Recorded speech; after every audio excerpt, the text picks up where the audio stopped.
Donc, un petit retour avant d'embarquer dans la résolution d'un circuit RLC série.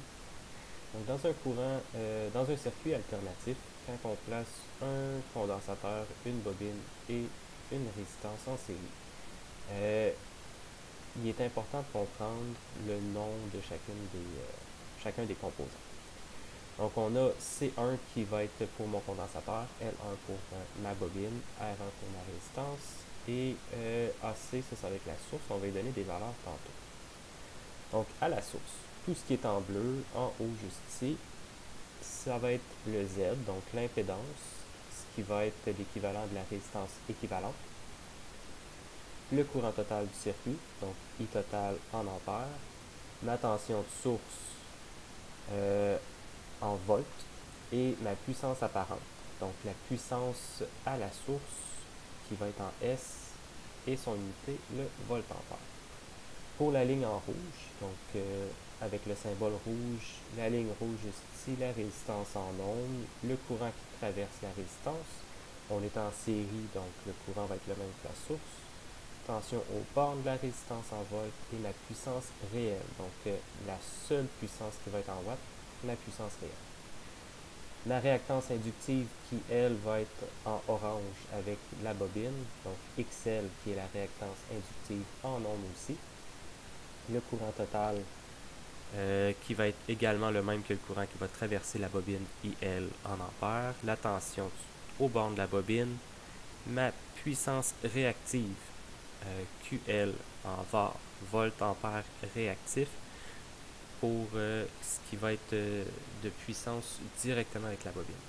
Même chose avec mon condensateur, donc la réactance capacitive XC en ohms, le courant qui va être sur le condensateur IC, la tension aux bornes du condensateur et ma puissance réactive. La ligne en gris juste ici, ça va être la réactance totale, donc XL moins XC, le courant LC, IL moins IC dans le cas d'un parallèle. Dans ce cas-ci, on est en série. La tension VL moins VC. Et ma puissance réactive totale, donc qui va être le Q, var avec un S pour les volts ampères réactifs, incluant l'inductif et le capacitif.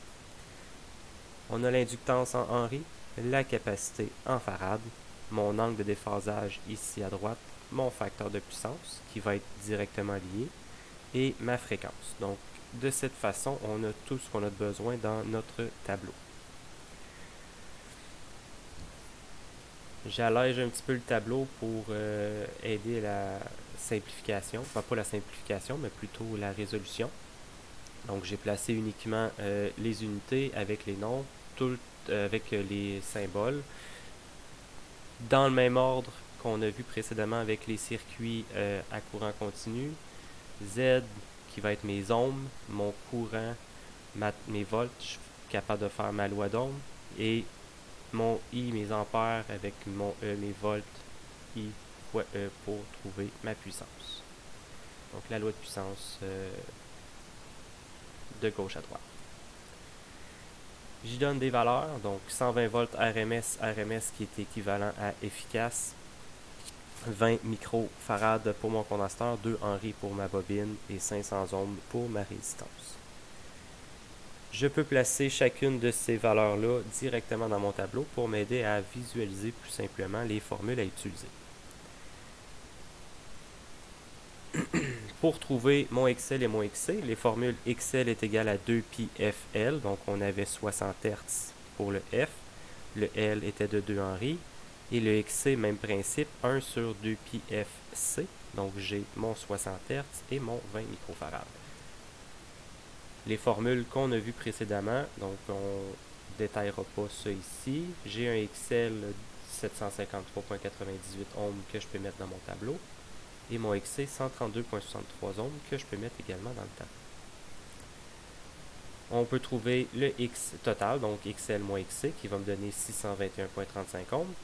Et je peux faire aussi, avec Pythagore, trouver mon Z, qui va être Z est égal à racine carrée de R à la 2 plus XL moins XC. ou le X, qui va être lui aussi à la 2. Donc 797,55 ohms. Ensuite, avec la tension de source et mon Z, je suis en mesure de trouver mon courant total. Mon courant total, 120 divisé par 797,55 ohms, me trouve le courant de 150,5 mA, qui lui est le même partout, étant donné qu'on est en série. Ensuite, on complète avec la loi d'Ohm. R fois IR va me donner VR. XL fois IL me donne VL. XC fois IC me donne VC. Et X fois ILC va me donner VLC. Donc ça, c'est juste une confirmation en bas ici.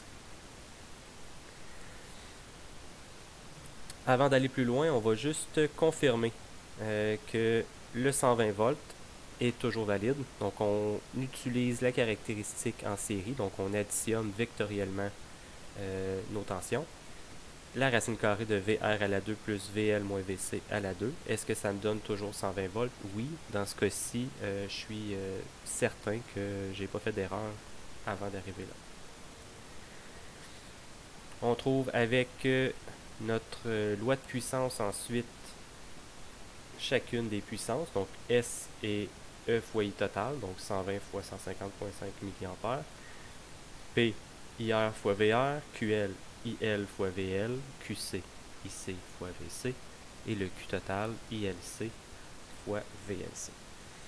On se confirme également avec Pythagore, donc P à la 2 plus QL moins QC à la 2, racine carrée de ça, me donne la même réponse que le S que j'avais calculé précédemment. Il nous reste à trouver l'angle de déphasage et le facteur de puissance. Si on commence avec le facteur de puissance, la formule c'est P sur S fois 100, donc P sur S 11,32 divisé par 18,6 fois 100 me donne 62,7%. Ce que je peux faire par la suite, c'est avec mon 0,627, je peux faire cos moins 1 de ça. Donc on le voit juste ici, si on saute une étape, cos moins 1 du facteur de puissance me donne l'angle de déphasage, donc 51,19 degrés. Ensuite de ça, c'est à recommencer. Si on a d'autres valeurs à mettre dans notre tableau, c'est aussi simple que de suivre chacune de ces étapes. Linéaire, à l'horizontale, on y va avec la loi d'Ohm et la loi de puissance. À la verticale, on y va avec les caractéristiques série, tout simplement. Et c'est de bien utiliser notre calculatrice sans oublier nos parenthèses pour bien y arriver.